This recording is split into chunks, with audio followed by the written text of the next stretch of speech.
이거 이제 간단하게만 시황 설명을 할게요. 왜냐면은 장이 어려워질 때, 장이 어려워지면 종목군들도 힘들죠. 못 견디는 경우들이 많이 계십니다. 뭐 에코프로 이렇게 시세가 나고 2차 전지가 대박이구나 이렇게 생각을 하시다가도 결국은 또 장이 어려워지고 무너지고 미끄러지면은 그러면은 진짜 뭐 교육받을 때 생각이 완전히 달라져요. 당장 그리고 저녁에 이 종목군들은 좀 보셔야 됩니다. 눌리면 편입하셔야죠 했다가도 막상 월요일 날 그 종목이 눌리고 조정을 받으면 그러면 이제 고개를 갸우뚱하시게 되고 안 쳐다보게 되죠. 자, 시황 부분도 지금의 기준에서 뭐 자세히 설명을 드려야 되겠습니다만 글쎄요, 너무 길게 가느니 짧게 하고 종목 위주로 보자라는 부분으로 해석을 해드리겠습니다. 일단은 이렇습니다. CPI, PPI가 작년 6월에 시장에 충격을 줬는데 내용은 별게 없어요. 어떤 내용이냐면 이 CPI, PPI 때문에 그러니까 PPI는 솔직히 문제가 전혀 안 됐고 생산자 물가 지수, 그러니까 소비자 물가 지수가 시장 조정에 굉장히 큰 문제로 부각이 됩니다. 그러니까 왜냐면은 금리를 급격히 올렸는데 이게 안 잡혔다 이거예요. 이게 금리를 급격히 올렸는데, 그러니까 무슨 얘기냐면은 요겁니다. 이게 이제 소비자 물가 지수고요. 그리고 요게 근원 소비자 물가 지수예요. 근원 소비자 물가 지수는 에너지와 식료품 가격을 뺀 것을 이야기를 합니다. 에너지와 식료품 가격을. 그래서 에너지와 식료품을 가격을 뺀 이유는 공급자에 의해서 너무나 변동이 커요. 그러니까 그 예를 들면 이제 중동, 응? 중동의 이제 1차, 2차 오일 쇼크의 기준이다라고 한다면 그 중동의 1차 오일 쇼크, 2차 오일 쇼크 당시 때 중동 쪽에서 너희들 한번 힘들어봐라고 하면서 유가를 그냥 경기도 안 좋을 때인데 들어 올려놔 버렸잖아요. 그러니까 유가 고공행진이 되다 보니까 물가 상승률이 지금처럼의 이런 경우가 아니에요. 그러니까 경기가 살아나서 또 코로나 터지고 뭐 재난지원금을 지원해서 경기가 활성화돼서 이런 개념의 기준이 된 게 아니라 그렇게 해서 물가 상승이 아니라 경기는 그만한데 공급자에 의해서 어, 에너지 가격만 상승하고 그리고 이제 그때는 석유에 대한 의존도가 굉장히 높은 그런 상태였기 때문에 굉장히 이제 뭐 글로벌 경기가 무너진 그런 상태가 됐죠. 어찌됐든 요 기준에서는 근본적으로 지금 다 지나고 나서 놓고 보실 때 근본적으로 이제 놓고 보시는 부분은 요거예요.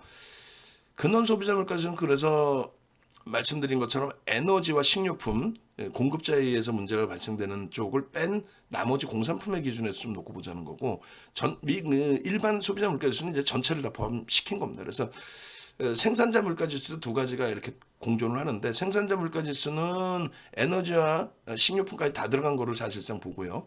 그래서 소비자 물가지수는 사실 이걸 보는 게 맞습니다. 이걸 보는 게 맞는데 자 문제가 됐던 거는 이게 이제 6월 달에 여기가 6월입니다. 그래서 6월 달이 요 5월 달 발표 때보다 어찌됐건 올라가죠. 올라가는데 문제는 금리를 급격히 올렸는데도 왜 올라가냐 이거예요. 이게 심각하네. 그럼 다시 추가적으로 금리를 더 크게 올릴 수 있겠구나. 자이언트 스텝을 밟을 수 있겠구나. 빅스텝 수준이 아니구나. 뭐 이런 식으로.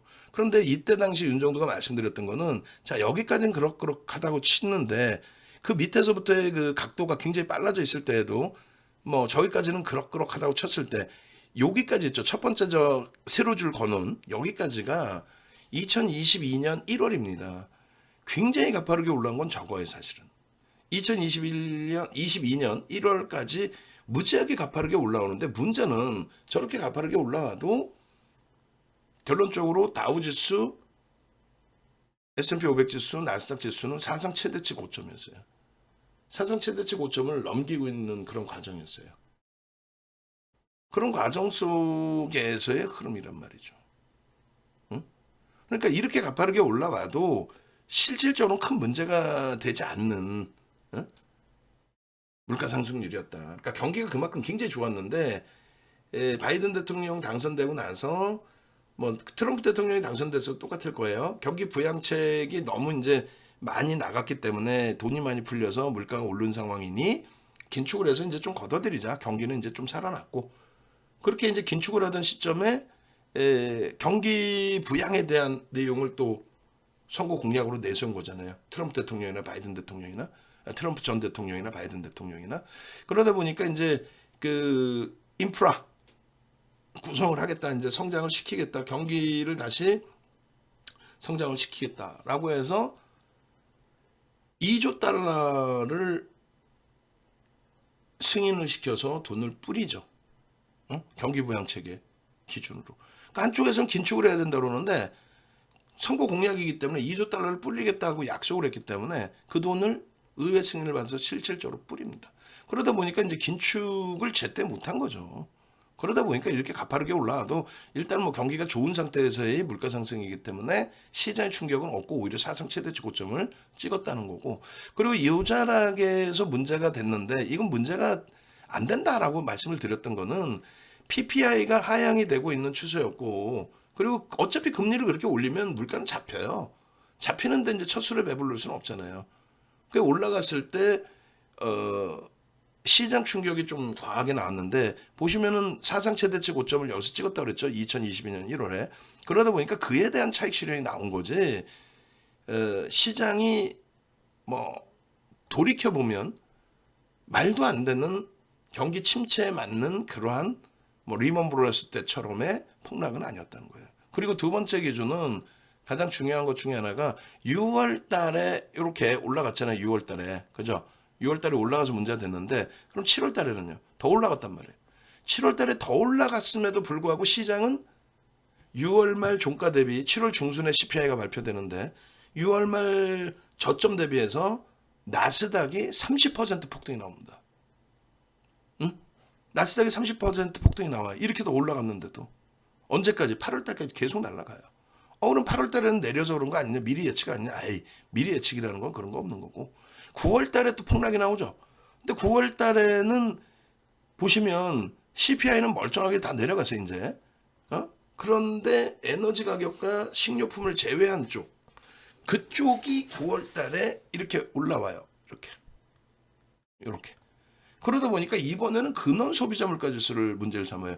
그러니까 CPI와 PPI가 있는데 PPI 생산자 물가 지수는 문제가 되지 않을 만큼 그냥 금리 올리고 이런 기준처럼 계속 조정해요. 안 올라갔어요. 계속 빠졌어요. 그리고 이제는 소비자 물가 지수도 하향이잖아요. 그런데 여기서 또 시비 거는 게 근원 소비자 물가 지수가 올라왔다 이거야. 그래서 시장이 9월 달에 조정을 받습니다. 9월 말까지. 그죠? 근데 윤정도 뭐라 그래? 이거는 정점 인식에 달한 시장에서 차익 실현 욕구가 터진 거고 그 차익 실현 욕구 정도는 받아내주자의 기준. 힘겹지만 다정리해서 쉬어갈 구간이 아니라 여기서 옥석 가리기를 좀 해놓자. 라는 기준이었단 말이에요. 다른 데서는요. 경기 침체를 얘기하죠. 윤정도는 그건 무서운 얘기다. 침체라는 얘기하지 말자. 둔화라는 얘기를 하자. 결국은 둔화에서 지금 살아나는 기준이고. 그래서 방안에서는 어느 얘기까지 나왔냐면 제 주변에 이제 뭐 전문가들도 그렇고 뭐 방송 관계자도 그렇고 매번 저한테 얘기하는 게 저는 긍정론자니까 20년 만에 뭐 이런 흐름을 처음 봤다 이거라고 욕 저한테 무지하게 먹죠. 헛소리냐. 얼마 전에 코로나19 겪을 때는 더 심각하게 무너졌었는데 무슨 헛소리냐라고 해도 이런 식으로 질금질금 밀린 건 처음이잖아요. 뭘 처음이냐 정신 나간 친구들아. 리먼 때를 떠나서라도 하다못해 2018년 정점 찍고 나서 2018년 4분기부터 해서 미끄러져 내려온 폭 2020년까지 그때도 뭐 정신 못 차리게 밀렸는데 다만 이번에는 그 체감 온도가 큰 거는 돈이 재난지원금이 무지하게 상상을 초월하게 돈이 풀렸다가 그 풀린 돈이 급격히 이제 긴축으로 돌아서니까 그것에 대해서 체감 온도가 안 좋을 뿐이지 실질적인 지표나 이런 건 문제 없다. 그리고 두 번째는 고객분 중에서도 그런 얘기가 나왔어요. 대표님 진짜 무섭습니다. 주식하신 지 한 3, 4년 되신 것 같아요. 저랑 계속 했어요. 다행히 그분이 자산이 주식 자산이 굉장히 커요. 다른 자산 더 크시겠죠? 주식 자산이 뭐 여러분들 생각하시는 것보다는 뭐 상상을 초월하게 크신데 다행히 윤정두랑 같이 했으니까 다행이신 게, 안 그랬으면 아마 자칫 잘못했으면 대주주 지분 신고 몇 번 했어야 되고, 오히려 또 금융당국에서 이렇게 귀찮게 할 때가 있어요. 여러분들하고는 상관없이 전문가 애들이 뭐 종목 사라는데 소형 잡주야. 그거 자칫 매수했다가는 농담하는 게 아니라 금융당국에서 전화해서 불러서 물어보거나 조금 이상하다, 자금이 크다 하면은 직접 소환을 해서 조사를 받습니다. 농담이 아니라. 다행히 윤정두랑 있어서 대형주 위주로 하셨기 때문에 큰 문제가 없었는데, 수익도 좀 일부 나셨고, 근데도 공포감을 가지실 정도로. 그래서 어떤 질문이 나왔냐면, 대표님 만약에 10월 달에 9월 달처럼 근원 소비자 물가지수가 이번에 또 문제가 됐는데 9월 달처럼 또 물가지수가 높게 나오면 그때는 어떻게 돼요? 왜냐면 9월 달에 저점 또 깨고 내려갔잖아요. 그죠? 6월 저점을 9월 달에 깨고 내려갔습니다. 9월 말에. 그래서 윤정두가 대답한 건 농담이 아니라 뭐라고 대답을 했냐면, 10월 달에 근원 소비자 물가지수든 소비자 물가지수든 생산자 물가지수가 올라가도 그건 전혀 문제될 거 없다. 금리를 올리는 상태에서 그만큼 경기가 좋다. 좋아서 소매 판매가 둔화되긴 했지만 과거 대비해서 나쁘지 않고, 실업자 고용 지표가 과거 대비해서 그렇게 나쁘지 않고, 둔화됐지 이건 침체는 아니기 때문에 문제가 없다. 올라가더라도 문제가 없다. 그것 때문에 빠진 게 아니다 라고 하면서 과거 데이터를 이걸 보여드린 거죠. 6월 폭락 나오고 7월 달까지, 7월에 한 번 더 올라왔는데 오히려 6월 말 저점 대비해서부터 8월까지 시장은 나스닥이 30% 올랐다. 그 얘기를 해드렸거든요. 결론적으로 10월 저점 찍고 나서 지금 시장은 얼마? 10월 저점 대비 시장 지수는 18% 이상 올라와 있습니다. 18% 이상. 결론적으로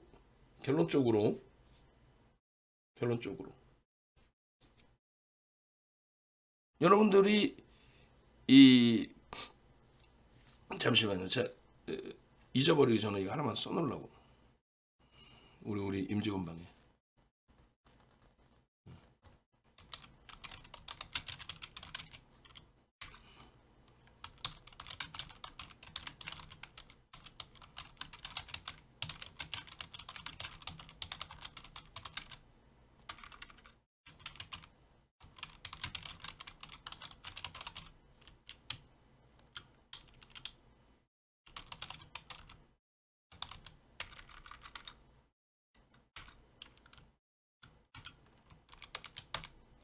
자, 그렇게 해서 시장은 오히려 그때부터 해서 더 치고 들어 올려놨죠. 어마어마하게.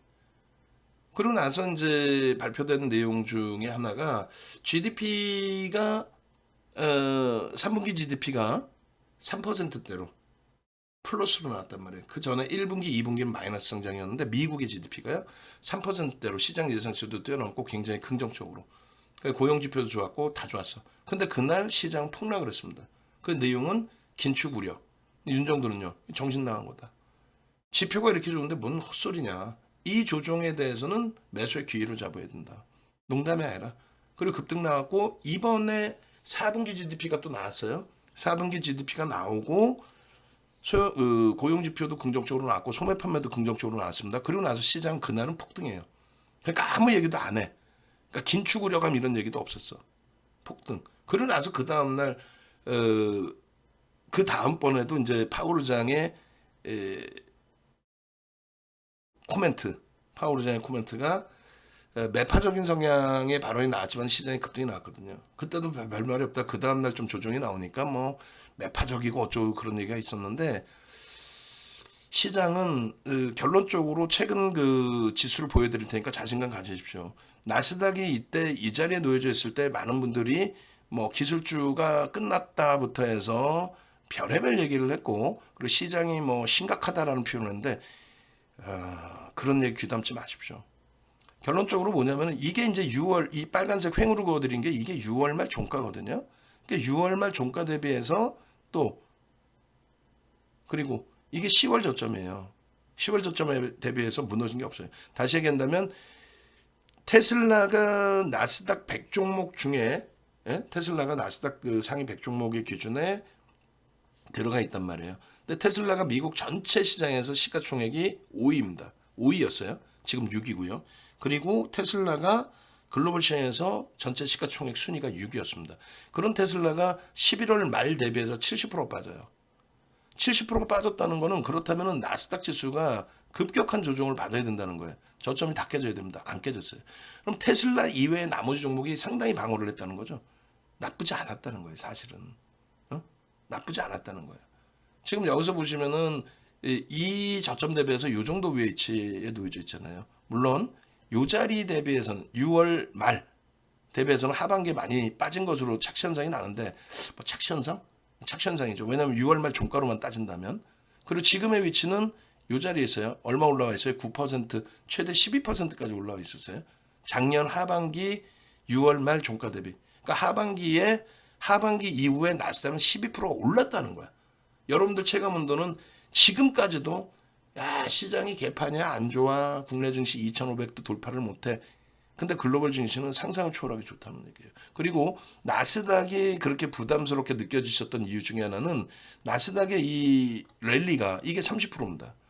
6월 말 종가가 만이거든요. 만 정도 돼요. 만 포인트. 이게 13,000을 넘긴 거예요. 13,000을. 30% 폭등이 나온 겁니다. CPI고 나발이고. CPI 6월 달에 부정적으로 나오고 7월 달에는 더 올라갔잖아요. 그럼에도 불구하고 30%. 그러니까 CPI하고는 상관없었다는 얘기예요. 사실은. 그 지표는. 경제지표 자체 긍정적으로 본 겁니다. 그러고 나서 이제 조정이 좀 심했던 거고 그리고 여기서도 이렇게 S&P 500 지수나 이런 것처럼 이런 식으로 돌릴 수 있는 자락에서 뭐가 터진 거예요? 테슬라가 무너진 거예요. 테슬라 무너졌으면 저점을 안겠다는 거야. 거기서 힌트를 얻어야죠. 두 번째는요. S&P 500 지수. 세 번째는요. 다우 지수가 업종 대표주 30개 종목의 주가 평균 방식인데 그 잘 이해하셔야 돼요. 주가 평균 방식을. 그게 무슨 얘기냐면은 삼성전자가 금요일에 만에 보합으로 끝났다고 치고요. SM이 16%로 끝났어요. 근데 업종 대표주라고 두 개를 같이 넣어놨어. 근데 시가총액의 기준에서는 삼성전자의 시가총액이 크잖아요. 응? 그래서 만약에 이제 뭐 삼성전자가 뭐 예를 들어서 그냥 예를 드는 게 아니라 그날 뭐 금요일날 좀 빠졌다고 쳐서 코스피 지수가 0.48% 밀리고 끝났단 말이에요. 유가증권 시장이 0.48% 밀리고 끝났는데 SM이 16% 올라도 뭐 물론 이제 그쪽 코스닥이긴 하지만 영향을 안 받아. 영향을. 근데 주가 평균 방식으로 가면 어떻게 되냐면 만약에 삼성전자가 보합이고 SM이 16% 오르잖아요. 그럼 두 종목분이 없다고 쳤을 때 그러면 시장 지수는 8% 상승으로 끝나는 거예요. 다우지수가 그렇단 말이에요. 그러니까 나스닥이 예를 들면 나스닥이 이 고점에서부터 이만큼 빠졌단 말이에요. 나스닥이. 그죠? 30% 오르고 나서. 응?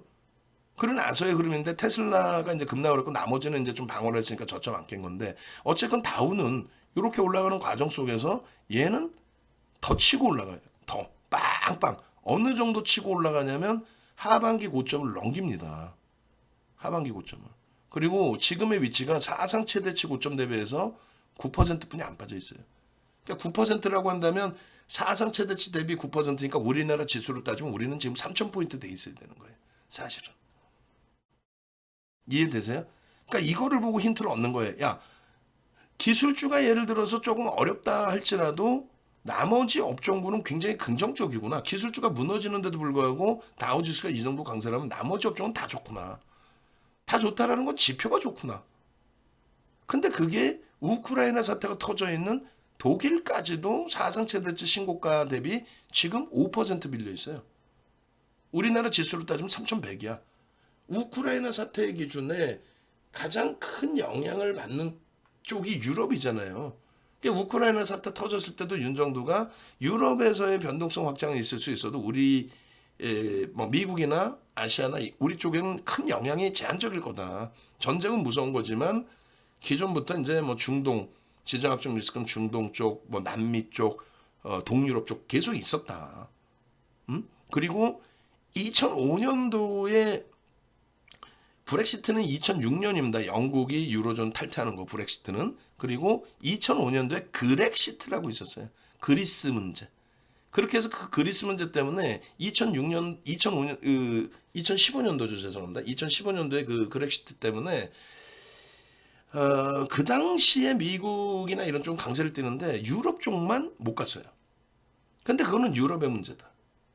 그리고 우크라이나 사태도 만약에 문제가 돼도 유럽만 못 간다. 근데 오히려 지금은 유럽이 그 우크라이나 사태 터져서 한 번 출렁거린 건 3월 달에 한 번 대량으로 출렁거렸고 그 이후에 그러면서는 신고가를 향해서 가고 있어요. 독일뿐만 아니라 프랑스 까크, 유로스탁 50 다 마찬가지입니다. 결론은 이 근거를 바탕으로 해서 말씀을 드린 거고 S&P 500 지수가 가장 이제 뭐랄까 일반적인 지수라고 했을 때 이 S&P 500 지수의 경우도 6월 말 종가 대비 그렇게 밀린 게 없다. 최근 온도는 시장이 붕괴된 것 같지만 하반기 이후로 놓고 보면 그렇게 붕괴된 게 없다. 고점 대비 지금 12%까지 줄여놨다가 15% 조정이거든요. 그럼 우리나라 지수로 따지면 2,700포인트대입니다. 그러니까 2,700포인트대 기준이 잡혀져 있어야 되는데 우리나라만 유독 약하죠. 일본도 지금 우리나라 지수로 따지면 2,800, 2,900, 3,000이에요. 일본도. 고점 대비 11%? 일본은 밀린 게 없어요. 3월 저점도 깨질 않습니다. 글로벌 증시가 6월에 저점을 더 깨고 9월에 저점을 더 깼는데도 일본은 깨질 않아요. 왜? 엔화가 엄청난 약세를 떴기 때문에. 우리나라 원화 대비가 아니에요. 가끔 가다 보면은 엔화가 약세니까 일본 여행 가기 좋습니다. 그건 헛소리야, 헛소리. 그 말 같지도 않은 소리고 우리나라 원화 대비 일본 원화는 엔화는 그렇게 약세를 띄지 않았고 그런 적도 없고 달러 대비해서 엔화가 우리보다 2배 가까이 약세를 띱니다. 우리보다뿐만이 아니라 유로화나 파운드화 대비해서 그러니까 유로화 파운드화 원화는 20% 정도 절하가 됐고요. 그리고 엔화는 40% 가까이 절하가 됐어요. 언제? 미국의 중간 선거를 앞두고요. 왜? 물가를 잡기 위해서 수입 물가를 잡는 거죠. 소비의 70, GDP의 70%가 소비이기 때문에 수입 물가를 잡기 위해서 강달러의 기조를 간 거죠. 중간 선거 끝나자마자 달러 인덱스는 상대적으로 고점 찍은 그 흐름 대비해서는 안정화가 되고 있는 상황이었습니다. 어찌됐건 니케이 지수까지도 전혀 그렇게 우려되는 상황이 아니었습니다. 근데 국내 증시만 문제됐던 거죠. 국내 증시만. 그래서 결론적으로는 우리나라의 이제 정정 불안, 정치적인 정책적인 불확실성 그 부분에 대해서 디커플링 상태를 이제 조만간 해소할 수 있는 위치가 된다라는 설명을 드리고 아일랜드 갭을 그려드리면서 아일랜드 갭이 발생됐기 때문에 그럼 기술적으로는 V자이 나온다. 그 아일랜드 갭이라는 건 윤정두가 얘기하는 것도 아니고 서양식 패턴 분석에 나오는 그런 내용의 기준인 거고 그 내용을 바탕으로 아일랜드 갭의 내용을 바탕으로 해서 기준을 잡으면 대칭형 동일한 대칭형의 V자형의 흐름이 나오는데 먼저 올라가고 쉬어갈 수 있다. 응? 예를 들어서 대칭형이니까 요만큼의 범위만큼으로 요만큼의 범위가 형성돼서 요 끝자락에 여기서 고점을 찍는다 이런 개념보다는 먼저 찍고 그리고 눌리고 이렇게 형성이 돼도 큰 상관이 없다라는 거예요. 더 가파르게 올라올 수도 있다라는 거죠. 왜? 과도하게 밀렸으니까. 그럼 아일랜드 갭이 왜 저렇게까지 움직임을 주느냐라고 했을 때는 서양식 패턴 분석의 이제 금융투자협회에 나오는 그 내용이에요. 생각을 해보세요. 개파락을 치고 내려간 종목을 그 공간을 양봉으로 들어올리는 것도 아니고 갭상승으로 들어올립니다. 엄청난 힘의 강도라는 거거든요. 엄청난 힘의 강도. 엄청난 힘의 강도. 결론적으로 이 흐름 기준에 지속적으로 방송에서 보여드린 게 이 개파락 규모가 상당히 큽니다라는 부분. 이 정도로 갭이 이만큼 나온 거예요. 여기서 하락 갭이. 그러면 그냥 천천히 밀고 내려가도 될 판인데 그냥 속된 표현으로 미친 듯이 나는 10,000원짜리에 만약에 그럼 9,900원에 팔아도 되는데 나는 이걸 못 견디겠다. 9,700원에 팔아버리겠다. 9,600원에 팔아버리겠다. 엄청나게 센 매도 강도잖아요. 그 부분을 돌릴 때 거기에 그럼 매물이 크다라는 걸 인식을 하는 거거든요. 그걸 돌파하기 위한 힘은 더 써야 된다는 거죠. 그죠?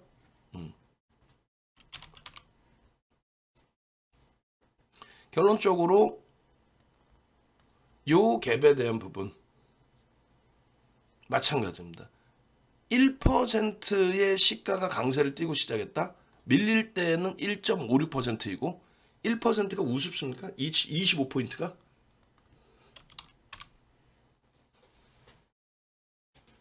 그죠? 그렇게 해서 이 갭이 어마어마한 탄력을 주기 때문에 이 정도의 강력한 갭에 대한 힘이 나올 경우에는 일반적으로 아무 갭이 아니라 그러니까 보통 갭이 있고 소멸 갭이 있어요. 그거는 의미를 두지 않아요. 근데 돌파 갭과 급증 갭, 돌파 갭이라는 거는 앞전 고점에 대한 부분을 갭으로 뛰어넘을 때 이 고점에서 매매 공방이 있어야 되는데 그 힘이 어마어마하게 세다라는 거죠. 그래서 이 돌파 갭이 있을 때는 그 추세가 어마어마하게 강화된다. 그래 목표 주가를 설정할 수 있다. 일반 도서에서는 급증 갭을 설정을 그렇게 잡아놨고요. 일반 도서가 아니라 금융투자협에서는. 어찌됐건 그러한 교육 내용을 바탕으로 해서 이렇게 설정을 잡아드린 거고 결론은요. 그대로 대칭으로 가죠. 먼저 미리 치고 올라와서 고점을 주고 나서 그 다음에 눌리고 다시 뚜루룩 합니다. 이번에 만약에 다시 뚫린다고 해도 이 갭에 대한 기준은 이 기준은 어마어마하다 라는 부분 그거를 생각하셔야 돼요. 윤정부가 그냥 조금 전에 화면에서처럼 그냥 정신 나간 사람처럼 야 이거 대박이고요 뭐 쭉쭉쭉 갈 거고 이게 아니잖아요. 기술적이면 기술적인 데에 대한 부분 그리고 조금 전에 말씀드린 것처럼 어떤 부분이요? 조금 전에 말씀드린 것처럼 어떤 부분 글로벌 시장에서의 변동성에 대한 부분 그래서 글로벌 시장 쪽의 변동성에 대한 부분을 다시금 보면은 이렇게 돼 있습니다. 이제 월봉의 기준이에요. 월봉의 기준인데 이걸 잘 보시면 이게 1월 17일이에요. 1월 17일이고 여기서 더 치고 올라오는데 이렇게 밀려져 있는 게 37%입니다. 얘는 17%예요. 그럼 계산을 한번 계산기로 때려보자 이거예요. 무슨 얘기냐면은 다우지수는 지금 7%입니다. 업종 대표주의 기준 얘는 6%예요. 그러면 우리나라가 지금 그 비중이 어느 정도 돼 있냐면은 IT의 비중이 2차 전지도 IT로 들어갑니다. 그래서 IT의 비중이 38%까지 확대가 돼 있어요, 우리나라가. 그래서 IT 그러니까 전기전자 업종의 비중이 그래서 IT와 2차 전지까지 다 38%라고 쳤을 때 그러면 62%는 기술주가 아니란 말이죠, 사실은. 근데 무조건 나스닥에 연동돼야 된다 이거는 아니에요. 그리고 무조건이라는 건 웃기는 거고 왜냐면 우리나라의 2015년도의 종가는 요 정도 수준입니다. 그러니까 우리나라는 2015년 종가가 2000포인트가 채 안 돼요. 1980포인트 정도 됩니다. 근데 얘는 여기서부터 여기까지 올라온 것만 지금 이 당시 기준으로 한 160, 170% 가까이 될 거예요. 160%? 그렇게 올라오고 나서의 조정 여기까지로 따지면 뭐 상상을 초월하게 올라온 거고 올라온 것도 없는데 무슨 헛소리야. 그럼 왜 2015년부터 따지냐? 2015년도 12월에 금리를 올려요. 12월에 기준을 잡은 건데 2015년 12월에 금리를 올린 게 2004년 6월 이후에 11년 6개월 만에 금리를 올린 거예요. 금리를 올린다는 거는 이번에 가파르게 금리 올린 것도 포함해서 금리를 올릴 정도로 경기가 좋아져 있다는 거예요. 경기가 좋아져 있다는 거는 그만큼 물가 상승이 나와 있다는 거예요. 근데 그게 이제 여러 가지 정치적인 이슈까지 불거지면서 그러니까 대통령 선거까지 있으면서 인플레이션을 빨리 못 잡아서 인플레이션이 7% 이상으로 올라갔을 때 그때부터 이제 금리를 인상한 거죠. 그러다 보니까 가파르게 올린 거죠. 금리 인상을 만약에 2004년 6월부터 2006년 6월까지 17번 25bp씩 올린 걸로 계산을 해서 만약에 2022년부터 금리를 올리기 시작했다. 2021년부터 금리를 올리기 시작했다면 그렇다면은 자이언트 스텝으로 안 밟아도 된단 말이에요. 그게 이제 정책적인 부분에 기인한 거고 그런 얘기를 하면 이제 너무 길어지니까 여기서 이제 좀 끊어가면은 결론적으로는 예를 들어서 지금 나스닥 수준의 우리나라 지수가 이 당시에도 놓여져 있고 지금도 그렇습니다. 그런데 S&P 500 지수가 이제 실질적인 지수라고 했을 때 다우 지수는 좀 상징적인 거예요, 사실은. 주가 평균 방식으로는 계산을 하지 않습니다, 사실은. 그럼 17%, 저 당시 기준에 17%, 지금 15%예요. 우리나라 지수 기준에 3,300 곱하기 17%면 83%죠. 그러면 2,700입니다. 17% 빠져 있을 때도. 근데 우리는 그 이하로 깨져 있다는 거예요. 깨져 있었다는 거예요. 왜? 정치적인 정책적인 불확실성, 정정 불안, 그게 굉장히 큽니다. 일본에서도 그런 케이스가 있었고, 그리고 지금처럼 이제 만약에 15%다라고 해도 마찬가지예요. 85% 기준 잡으면 2,800. 그러니까 2,700, 800을 2월 말까지의 지수로 설정을 한 거예요. 그게 디커플링 해소하는 정도 수준입니다. 그럼 말 그대로 이제 뭐 다우 지수의 기준으로 따진다면 지금 3,000포인트 이상으로 기준이 형성돼 있었어야 된다는 거죠. 독일도. 결론은 니케이 쪽의 기준도 이렇게 보시면요. 이게 이제 1월 18일이에요. 똑같은 논리를 그때 펴드린 거예요. 그럼 이때라도 1월 중순이라도 여러분들이 그 내용을 바탕으로 해서 시장에 대처했다면은 그러면은 지금 18%, 20% 계좌 수익은 무조건 다 가져갈 수 있는 그런 상황이셨다는 거죠. 일본 같은 경우에도 3월 저점을 깨지는 않습니다. 왜? 말씀드렸잖아요. 엔화의 약세 때문에. 엔화의 약세 무슨 영향이 있느냐? 달러와 환산 지수로 계산을 해요. 시가총액을. 달러와 환산 지수로 계산을 하기 때문에 엔화가 약세를 띠면서 지수가 더 미끄러진 현상이 형성이 되는 거예요. 그래서 인덱스 상품의 벤치마킹하는 지수들의 매수가 니케이 쪽으로는 형성이 되는 거죠. 국내 증시 같은 경우는 말 같지도 않은 나스닥의 기준에, 근데 나스닥은 여기서부터의 흐름이었잖아요. 우리는 여기란 말이에요. 여기 말도 안 되는 기준이 된 거죠. 그냥 결론적으로 이러한 흐름들을 이제 전부 19일 날 같은 경우에 이렇게 올려드리고 V자형으로 움직일 겁니다. 그래서 당연히 이 2,500포인트까지는 다이렉트로 날아갑니다. 1월의 기준을 보시죠. 늦어도 2월 말입니다. 그리고 지금 2월의 기준에서는 2,700, 800. 그 근거가 글로벌 시장에서의 기준점 그리고 기술적인 기준점. 아시겠어요? 그렇게 해서 설정을 잡은 거고 그 기준점에 그러면 누가 지수를 견인할 거냐? 38%의 비중을 갖고 있는 IT와 2차 전지의 수급은 유입되는 것이냐? 그렇지 않고 이제는 끝나서 바뀔 것이냐? 그 기준이 중요하죠. 그러니까 결론적으로 이제 보시면요. 이렇게 돼 있어요. 2월 10일에 지수가 빠졌잖아요. 빠졌음에도 불구하고 일단 하반기에 6% 올랐어요. 5.88. 여러분들 계좌 확인해 보면은 지난 하반기 이후에 지금까지 마이너스이기 때문에 지금 시간에 라이브 방송을 듣고 계시는 거죠. 이 좋은 아니 지금 시간 뭐 예를 들어서 한참 외식하실 수 있고 코로나19 끝나서 이제 뭐 식당들도 오래 할 수 있고 뭐 다 할 수 있잖아. 근데 지금 이 좋은 시장에서 계좌가 마이너스 돼 있으니까 아무것도 못하고 야간 무방 여기 기웃 저기 기웃 이렇게 표현드려서 죄송합니다만 근데 모르니까 자꾸 여기저기 보고 다니시는데 설명을 들어보고 내가 아무리 그게 이해가 안 된다 할지라도 눈에 보이는 거 몇 가지만 체크해 보면서 윤종도 말이 맞는데? 그럼 윤종도 쫓아오시고 다른 친구들 말이 맞으면 글로 가요. 계속 포란불로 살으라고. 우리는 어찌됐건 눈에 보이는 건 믿어요. 35% 수익이잖아. 근데 그게 속된 표현으로 개잡주로 수익이 났습니까? 여기서 매매를 해서 이 종목군들을 아냐 6월 말 종가 기준으로 넣어놓고 지금 그대로 냅뒀어도 이 수익이라는 거예요. 여기에 현대차는 마이너스고 하이닉스도 마이너스인데도 불구하고 2차 전지 비중을 넉넉히 실어놨었고 그게 성공이 됐고 그 다음에 방산주 에너지주들 고점에 잡으신 분들은 좀 지금 기준에 힘겨우실 수도 있겠지만은 어찌됐건 시장 수익률을 지금 여전히 넘긴 상태에 가격 조정 기간 조정 충분히 겪었고 수급이나 펀더멘털은 악화된 건 없고 오히려 개선돼 있는 상황이고 결론은요 이게 하반기고 이게 4분기입니다. 아까 말씀드린 것처럼 9월 말 10월 저점 대비해서 18%라고 말씀드렸지만은 우리 계좌 기준은 20%가 넘는 거고 사실은 19%. 유가증권 시장은 15% 수준이에요. 저점으로 따지면 20%가 될 거예요. 이건 9월 말 종가의 기준이고 시장 저점으로 따지면 20%가 될 거란 말이에요. 종목은요 또 똑같아요 거의. IT, 2차 전지, 자동차. 거기에 미국의 정책, 친환경, 하나솔루션, 방산, 한국항공우주. 그리고 SM을 특이하게 놓는 거죠. 하반기 기준에. SM을 특이하게. 이미 우리는. 그리고 올 1월 달의 기준입니다.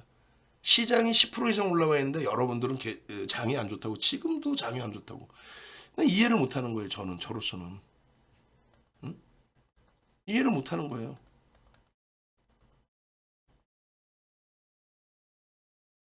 결론적으로 이 기준점에서 여러분들이 2월 포트까지 놓고 보시게 되면은 지금 2월 달에도 잘 보세요. 여기에 포함 안 되는 게 뭐 있습니까?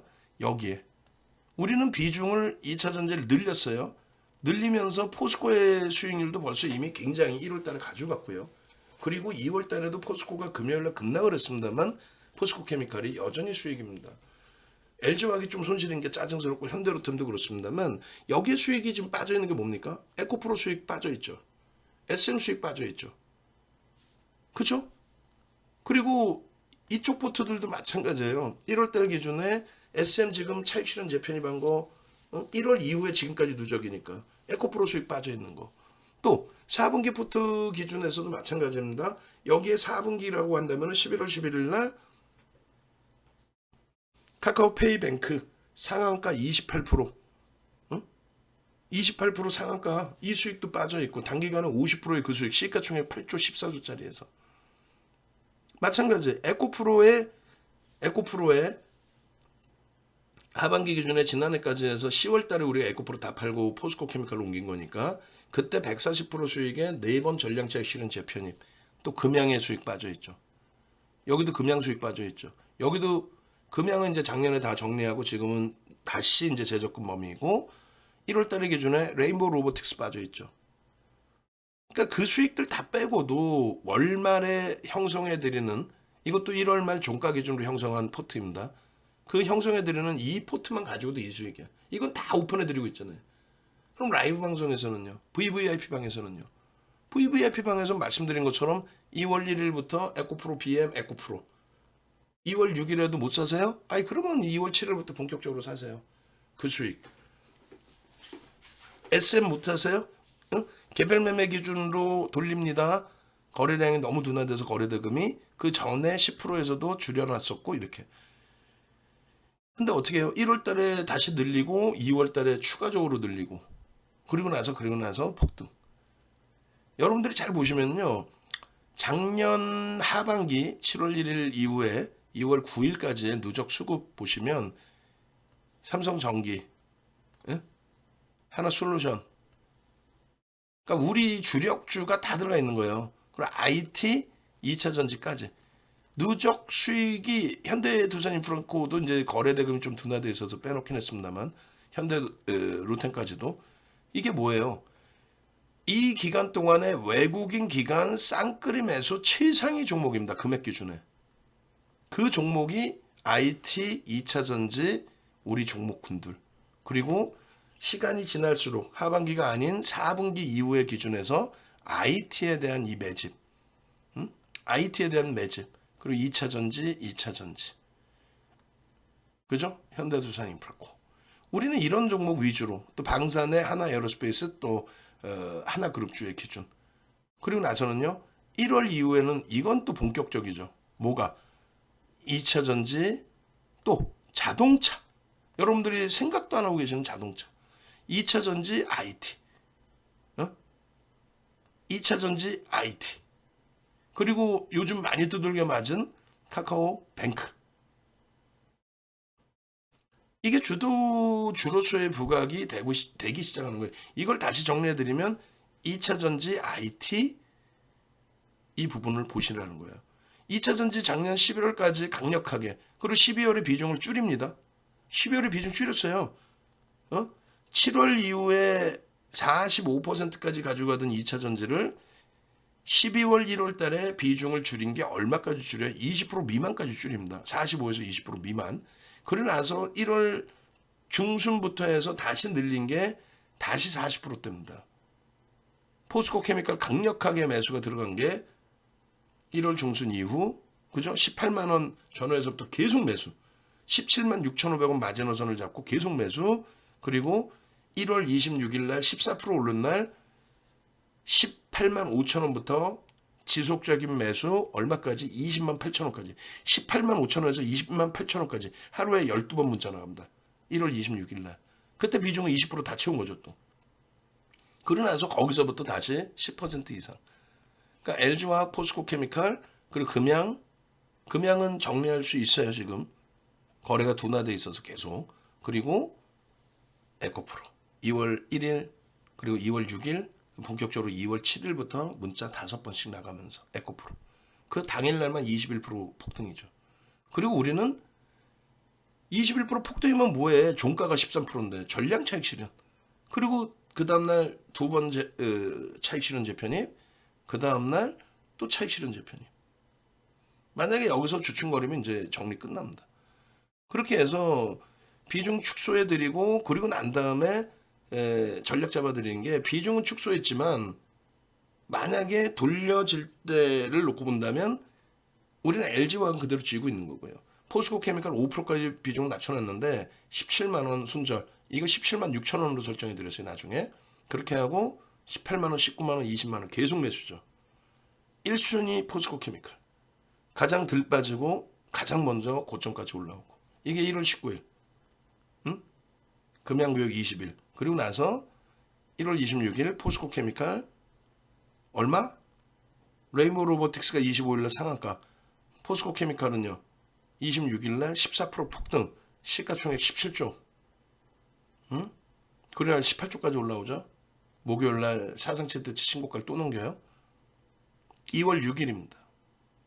지속적으로 2차전지에 대해서 설명을 드렸고 2월 6일 에코프로 BM 그리고 에코프로가 이날 얼마 올라가요? 2월 7일날 이날 교육하고 2월 7일날 21%. 그러니까 오른 게 문제냐고. 꼬리가 달렸는데 전량차익 실현. 에코프로 BM에 대해서 2월 6일날 야간에 다 설명해드린 거예요. 왜 샛별형에 대한 부분을 놓치십니까? 2월 1일날 9% 올라올 때 왜 그걸 놓칩니까? 왜 그 흐름을 캔들 하나 배우시면 되는데 그걸 놓칩니까? 지금도 늦지 않았습니다. 캔들 교육 이번에 2기 교육하고 있는데 3기 교육까지 진행을 또 할 겁니다. 캔들로. 88,000원에 교육 하나 잘 받았어도 에코프로 BM을 놓치겠어요? 에코프로를 놓치겠습니까? 8만원 과금하기 싫어서 이 수익들을 포기하지 마세요. 응? 전화번호 여기 나와 있잖아요. 지금 전화하세요. 전화. 전화. 지금 전화하셔서 아직까지 교육 진행 중인가요? 교육 진행 중입니다. 기존 건 어떻게 봐요? 녹화방송 다 보여드립니다. VOD까지 제작을 해드려. 88,000원에 동영상 교육까지 해드려. 거기에 윤정도 교육까지 포함되어 있어. 거기에 검색기 교육도 있어. 총 11시간의 교육이에요. 88,000원에. 와우, 이건 참 봉사활동하는 것도 아니고. 2월 7일날 에코프로 21% 폭등 나온 날 추가적으로 교육 또 잡아드리죠. 그러니까 2차 전지에 대해서 이것도 마찬가지예요. 어제 오늘 얘기가 아니라 시가총액 비중, 매집의 규모, 또 종목군들의 설정, 에코프로의 주봉입니다. 이게 얼마요? 14만 6천 원. 조금 전에 말씀드린 것처럼 상승익대 확인형, 상승장악형, 상승장악 확인형. 초록 색깔의 기준은 거래가 둔화되어 있으니까 신뢰도가 제한적이다. 그러고 나서의 지금의 흐름 상승익대 확인형부터 해서 여러 가지 여기는 신뢰도가 떨어진다. 그러면은 변형형과 뭘 배워야 돼요? 추가적으로 뭘 배워야 돼요? 삼성 전환도 활용을 해야죠. 그럼 결론적으로 여기가 지금 여기가 어디에 여기가 고점 돌파 전이잖아요. 14만 원대. 이게요. 17만 8,100원 찍은 날입니다. 이게 17만 8,100원. 요거 좀 찍기 전에 6일날 보여드렸고 이게 7일날 하루에 21% 올라온 거고 그날도 말씀하셨죠. 똑같이 내가 어제 가입할 걸이라고 그래놓고도 똑같은 종목 주세요 해놓고 에코프로 또 보세요 했더니 그거 말고요. 수급 들어오면서 들어옵니다. 이거 들여다보세요. 그거 말고요. 딴 거 주세요. 19만 9천 원을 찍습니다. 19만 9천 원을. 19만 9천 원 20일날 10일날 우리는요. 수차례 차익 실현 재편입 수차례 라이브 방송에 계셨으면 벌써 이미 차익 실현 재편입 이 일주일 만에 6일날 이후에 추가적으로 올라온 상승률만 30% 이상 차익 실현 재편입 전량 차익 실현 재편입 또 전량 차익 실현 재편입 IT 쪽의 기준도 마찬가지예요. IT 쪽의 기준도. 1월 5일부터 지속적으로 1월 5일이잖아요. 이게 지금 지속적으로 1월 5일 공공시니까 1월 4일 날 야간 방송이란 말이에요. 1월 4일 야간 방송. 삼성전자, LG전자, 삼성전기, 하이닉스. 응? 여러분들 제일 싫어하는 종목군들만 다 집어넣어놨어. 2차 전지 IT. 이 당시 2차 전지는요. 하반기에 또 4분기에 2차 전지 거품 들던 애들이 하도 많이 빠지니까 쉬쉬거리고 주랭랑 치고 말 안 하고 그러고 있을 때 기준. 윤 정도는요. 이제부터 다 본격적으로. 전기, LG전자 결론은요. 이 종목군들이 수급만 보세요. 삼성전자의 누적 수급 오른쪽 하나도 안 보여. 삼성전자가 시장에서 가장 강해요. 앞전 고점 다 넘겼죠. 하반기 고점 랠리가 나오죠. 시장은 아직 2,500을 못 뚫고 있는데 하반기 고점 랠리 다 나오고 있어요. 이걸 왜 못 삽니까? SK 하이닉스 수급 보세요. 10만 5천 원 넘길 수 있는 수급이죠. 이걸 왜 못 삽니까? 맨 밑바닥의 선이 개인 누적 수급이란 말이에요. 개인들이 이렇게 많이 뺏겼어요. 삼성전기 하반기에 가장 많이 개인들이 물량 털린 종목이 삼성전기. 4분기 이후에 또 1월 이후에 LG전자 가장 많이 물량 털린 거. 드디어 앞전 고점 넘기죠. 얘 LG전자 보실까요? 이거? 이럴 때 보실까? 앞전 고점을 넘겨? 앞전 고점이 여긴데 지금 이걸 넘기고 있단 말이에요. 삼성전자 이 앞전 고점 동학개미들 피눈물 헛소리 하지 말라고 그래요. 가장 세요 시장에서. 그런 기사를 쓰는 친구들의 기사 내용 보고 방송 나와서 떠들어대는 친구들의 이게 얘기를 듣다 보니까 여러분들 계좌가 플러스를 내질 못하는 겁니다. 결론적으로 지금 IT 다 보여드렸어요. 2차 전지 보여드렸습니다. 그런 종목을 잡아내고 권해드릴 수 있는 건 36년 노하우인 거고 수익률 대 7,681% 이런 기록 7번 우승 실전 투자 대회 그리고 76배를 10주 만에 76배의 수익을 2007년도에 대형주에서 그러니까 이런 수익이 나는 거예요. 대형주에서 대형주에서 대형주에서 1조 이상짜리 금양 700% 수익 냈잖아요. 600% 차익 실현 재편까지 하면 뭐 거의 뭐 1000% 10배 수익. 카카오뱅크 이런 데서 한 번에 수익 잘 잡아내는 거예요. 카카오페이, 뱅크 1월 26일 대형주 포스코 케미칼 하루에 14% 오르는데 문자가 12번 나가요. 그럴 때 아니면 언제 자겠냐고. 매일매일이 수익이죠. 2월 10일까지도 대형주의 기준에 SM의 기준에 여러분들 부러워하는 SM, 에코프로, LG전자 전화하세요. 왼쪽 화면에 나와 있습니다. 전화하시고 강연에 신청하시고 라이브 방송 함께 하시고 시황과 IT와 2차 전지까지 다 잡아가십시오.